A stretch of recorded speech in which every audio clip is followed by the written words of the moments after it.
சின்ன வயசுலேருந்தே க்ளோஸ் ஆச்சு. சின்ன வயசுலேருந்தே எல்லாமே சொந்தக்காரங்க தான். நான் அவர் வந்து ஃபர்ஸ்ட் வந்து பெரியப்பாவோட 60ஆம் கல்யாணத்துல தான். அதுக்கு முன்னாடி வந்து இன்ஸ்டால தான் பேசினோம். ரீசெண்டாக அங்கே இப்போ கத்தார் போயிட்டேன். அதனால அப்போ எனக்கு எதுவும் தெரியும். அப்போ டச்சே இல்லை, கான்டாக்டே இல்லை.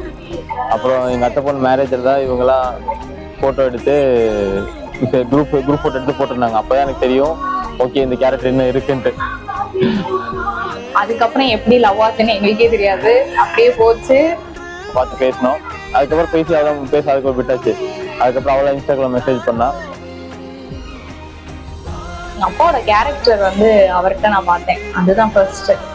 அதுக்கப்புறம் எப்படி ஆரம்பிச்சு எப்படி போச்சுன்னே தெரியல. லாஸ்டா கொஞ்சம் போராடி இந்த இடத்துல நிக்கிறோம். சரிமா சாரிமா இதுதான். இனி எனக்கு எல்லாமே அவர் தான், எப்பவுமே அவர் தான் எல்லாமே எனக்கு.